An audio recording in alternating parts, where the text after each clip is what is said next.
आरहत वाङ्मय में कहा गया है,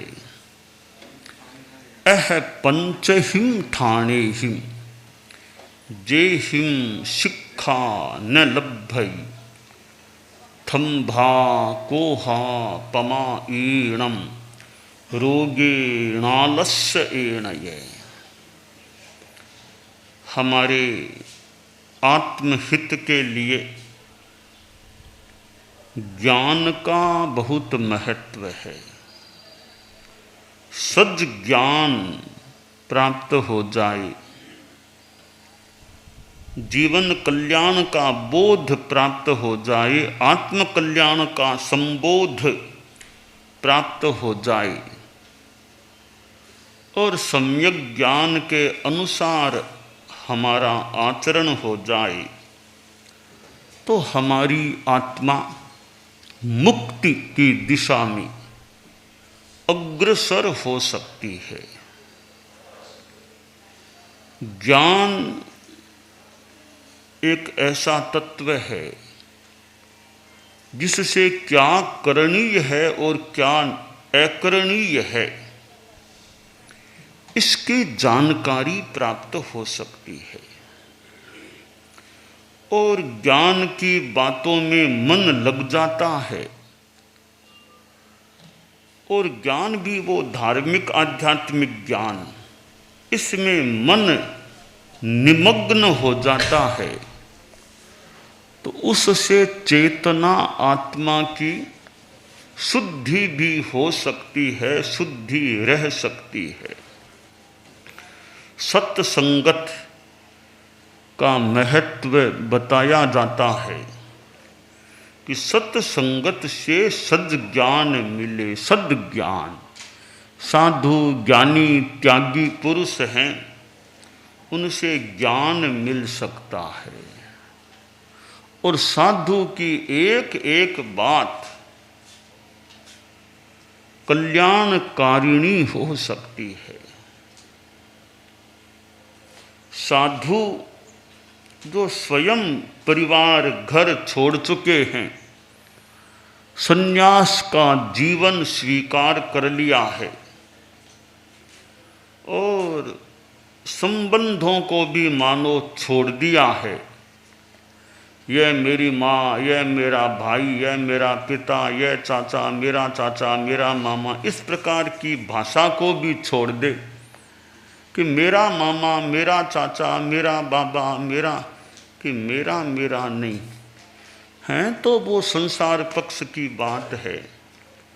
बाकी वो मोहात्मक, रागात्मक, संसारात्मक संबंध से भी साधु उपरत रहने का प्रयास करे। तो ऐसे त्यागी संत,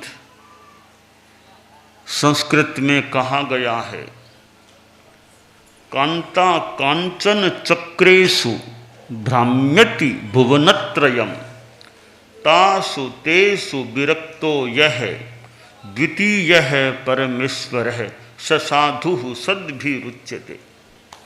ये कंचन कामिनी का ये जो भ्रम है, चक्र है, उससे जो मुक्त हो गया है तो इतना बड़ा त्याग कंचन कामिनी का जो कर देता है, वह एक त्यागी व्यक्ति अपनी सीमा में हो सकता है। तो संतों से सद्ज्ञान प्राप्त हो जाए और वह सद्ज्ञान सच्चरित्र का निर्माण करने में सहायक बन जाए और साधु की वाणी से भी कई बार वैराग्य भाव जाग सकता है। ओह, कितनी बढ़िया बात बताई है, मैं भी कभी संसार को छोड़ करके संन्यास के जीवन को स्वीकार कर लूं। क्या पड़ा है संसार में, आत्मा भ्रमण करती है, जन्म मरण, इस जन्म मरण की परंपरा से अपने आप को मैं मुक्त करने के लिए साधना का पथ स्वीकार कर लूं। तो यह कई बार संतों की बात से वैराग्य भी आ सकता है। एक बाबा जी एक गांव में गए थे, चतुर्मास भी वहीं कर रहे थे। चतुर्मास में यूँ व्याख्यान कथा ये भी चलते। एक 25-26 वर्ष का युवक भी सुबह सुबह तो व्याख्यान में आता, रात्रि के सत्संग में नहीं आता। एक दिन बाबा जी बोले कि भैया तुम दिन में तो सुबह तो आते हो प्रवचन में, रात को क्यों नहीं आते? रात को भी हम कथा करते हैं, रामायण आदि का व्याख्यान होता है, रात में क्यों नहीं आते हो? दिन में तो मैंने देखा तुम लगभग रोज आगे आकर बैठते हो, सुनते हो, तो रात में भी कथा होती है, टाइम मिले तो देखना। तब युवक बोला कि रात में तो मेरे माता पिता आने नहीं देते, वो कहते हैं रात में मत जाया करो, बस घर में रहा करो। महाराज माता पिता का इतना मोह हो गया, मेरे से मोह है कि वो कह रात को नहीं, घर में ही रहो, घर में, रात को बाहर मत जाओ। और महाराज इतना मोह है माँ का पिताजी का, अगर मैं 30 घंटे उनसे न मिलूं, 30 घंटे दूर हो जाऊं तो वे तो घर उठा लेते हैं, कहाँ गया, आया नहीं, आया नहीं, आया नहीं। बहुत मोह है, मेरे बिना उनका जिंदा रहना भी मुश्किल हो जाए। अगर 30-35 घंटे में नहीं आऊं उनके पास, उनका जिंदा रहना भी मुश्किल, इतना मोह है। बाबा ने सुन लिया। बाबा बोला ठीक है, संसार में मोह हो सकता है, परंतु अब वो तुम्हारे बिना जिंदा नहीं रह सकते, वो थोड़ी तुमने जो बात कही वो कुछ अतिशयोक्ति वाली लग रही है। ऐसी क्या बात है?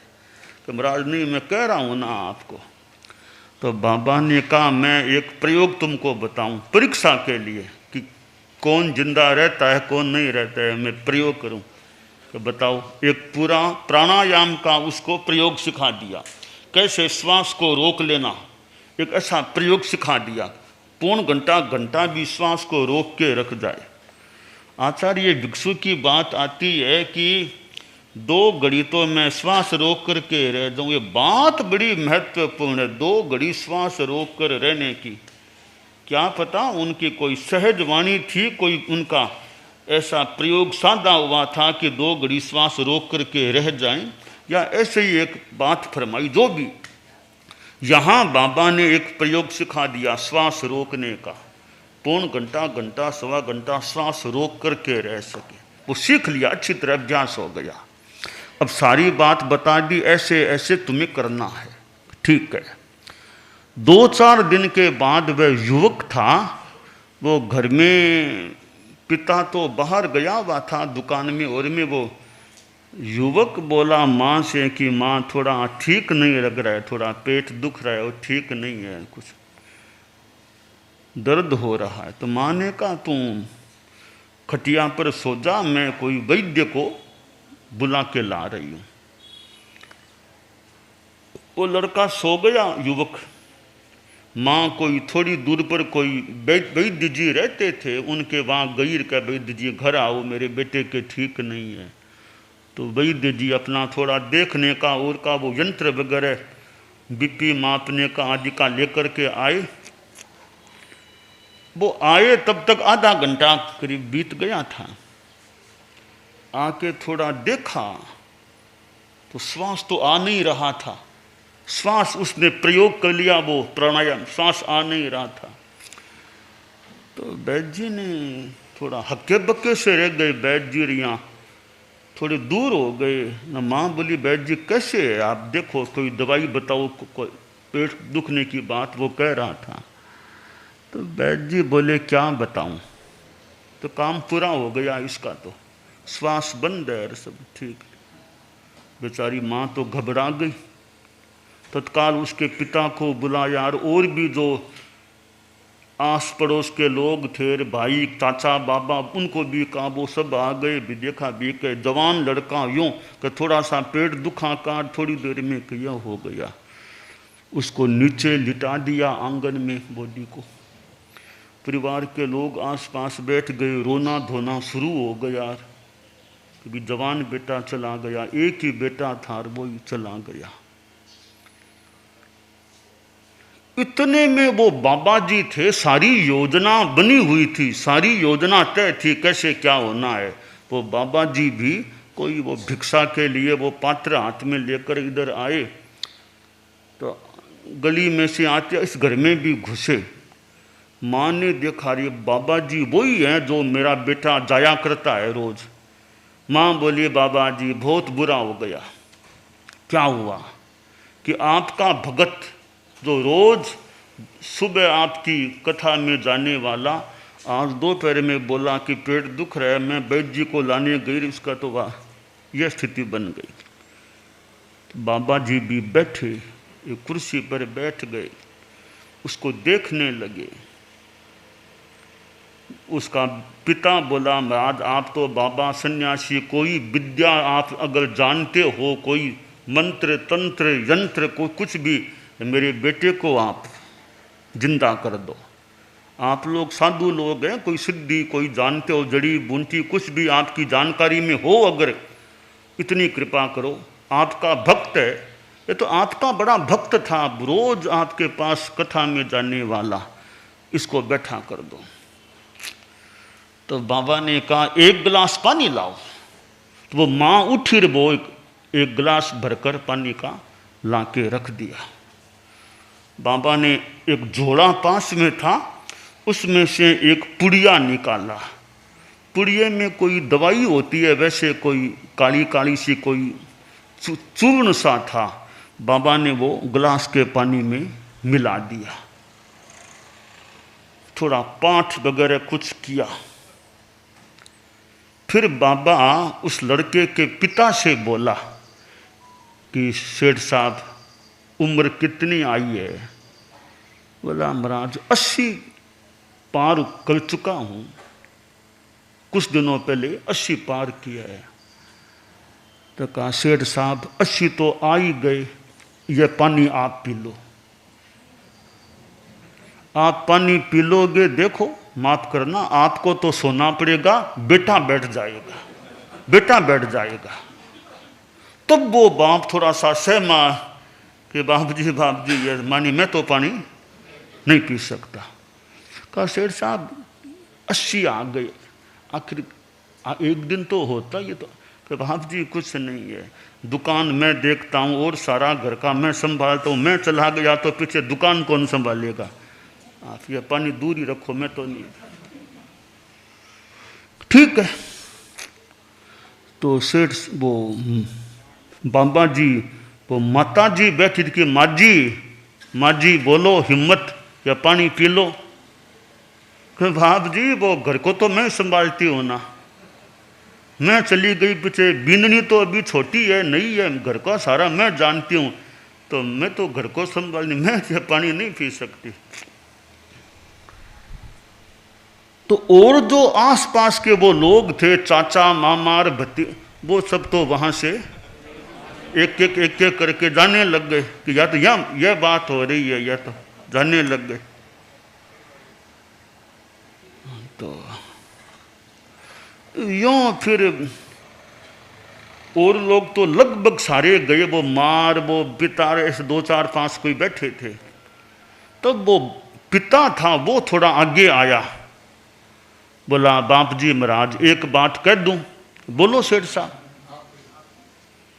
कहे महाराज हम तो गृहस्थ हैं, घर गृहस्थ है, आगे पीछे थोड़ा देखना पड़ता है, आपके आगे पीछे कुछ नहीं है, आपके आगे पीछे कुछ नहीं है, यह पानी आप ही पी लो तो मेरा बेटा तो बैठ जाएगा, आपका जो होगा सब आपके है, चिंता क्या है, न तो कोई बेटा न पोता आपके, आप पी लो पानी। वाह हमको कह रहे थे तो आप ही पी लो पानी, आपको भी उम्र तो आई गई है, मुझे 80 है तो आपको भी 70 तो आ गए होंगे, तो आप पानी पी लो। तो सन्यासी थोड़ा मुस्कुराया कि बेटा आपका है का मेरा है? कि बाप जी हम तो मोह गृहस्थ हैं, हमारा तो घर से और से मोह है। सन्यासी को तो पता था कि सारा प्राणायाम का प्रयोग है, वास्तव में तो जिंदा ही है, प्राणायाम का प्रयोग है। तो बाबा ने वो देखा, वो पौन घंटा वो टाइम था प्रयोग का, पूरा होने को ही था टाइम। तो बाबा ने थोड़ा पानी के छिंटे उस पर दिए कि बेटा बैठ जा, बेटा बैठ जा, बैठ जा। इतने में उसने प्रयोग पूरा किया और वो बैठ गया कि देख लो बेटा तुम्हारा बैठ गया है। अब बाबा ने अलग से लड़के से कहा, तुम कह रहे थे ना कि मेरे बिना तो जिंदा नहीं रह सकते, मेरे पिताजी माताजी तुम्हारे बिना सब जिंदा रह गए, देखो। बाप जी मैं तो सोचता था कि इतना मोह है, मैं नहीं रहूं तो पिताजी भी नहीं रह सकते और नहीं माँ नहीं रह। आज मेरी भ्रांति तो टूट गई। बाद में बेटा बोला, बाबा जी मेरे मन में तो वैराग्य आ गया कि संसार को छोड़ो, आपने जैसे घर छोड़ दिया तो मुझे भी चेला बना लो, मैं भी सन्यासी बनूंगा। और बाबा ने उसको भी बाद में यथा समय सन्यास दे दिया। संतों की वाणी से कई बार वैराग्य का भाव भी आ सकता है। और साधु मान लो सब बने न बने वो अलग बात है, जीवन अच्छा बने। गृहस्थ जीवन भी ब्रह्मचर्य आश्रम बोलते हैं, गृहस्थ आश्रम बोलते, तो गृहस्थ आश्रम है, गृहस्थ जीवन है, उसमें भी अच्छा जीवन तो हो ना। ठीक है साधु सब नहीं बन सकते, पर गृहस्थ जीवन में भी अहिंसा, संयम, नैतिकता, थोड़ा समय अपना मेडिटेशन है, एक जप है, एक सत्संग है, कुछ अच्छे स्वाध्याय आदि में समय आदमी लगाए तो यह मानव जीवन बड़ा दुर्लभ बताया गया है, बड़ा महत्वपूर्ण है। इस मानव जीवन का हम लाभ उठाएं और भीतर में हमारे भक्ति, परम प्रभु वीतराग प्रभु के प्रति भक्ति, जीवन में अहिंसा, समता, संयम, दया, करुणा, कि दया की किसी जीव को मारना नहीं, हो सके तो सांप को भी जान से नहीं मारना। थोड़ा मान लो दूर छोड़ दिया, कर दिया, कहीं डाल दिया, वो तो एक सुरक्षा की बात है।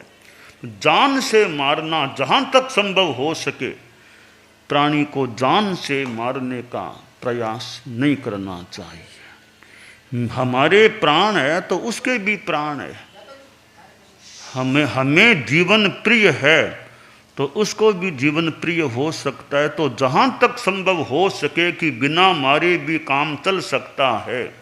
दूर दराज कहीं मान लो छोड़ दिया, वो तो ठीक है, जान से किसी को मारने से बचने का आदमी को प्रयास करना चाहिए। तो गृहस्थ जीवन में भी सादगी हो, संयम हो, सादा जीवन, उच्च विचार, मानव जीवन का श्रृंगार। जीवन सादा, विचार ऊंचे हों, तो अच्छे विचार, अच्छा आचार, सद विचार, सदाचार यह जीवन में हो तो जीवन आदमी का अच्छा बन सकता है। तो त्यागी महात्मा संतों का गांव में समागमन होना, सुत दारा अरु लक्ष्मी पापी के भी होय, संत समागम हरि कथा तुलसी दुर्लभ दोय।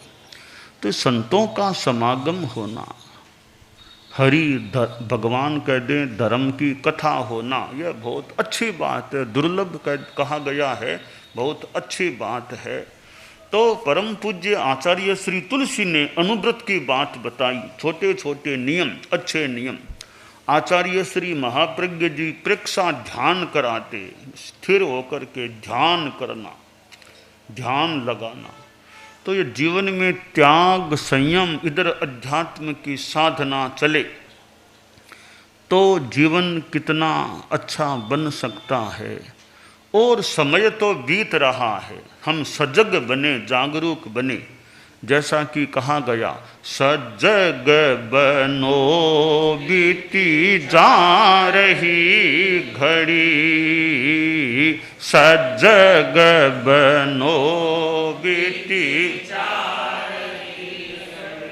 हीरा सा जन्म यह है मानव का पाया,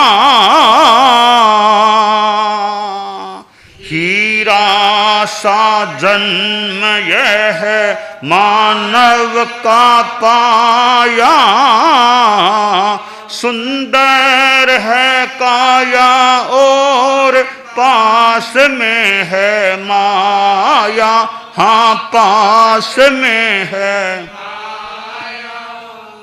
सारी ही सुविधाएं सामने पड़ी, सारी ही सुविधाएं सामने पड़ी, सजग बनो बीती जा रही घड़ी, संयम करो बीती जा रही।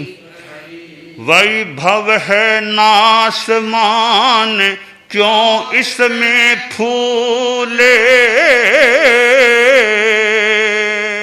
वैभव है नासमान क्यों इसमें फूले, जाना है खाली हाथ क्यों इसको भूले, हाँ क्यों इसको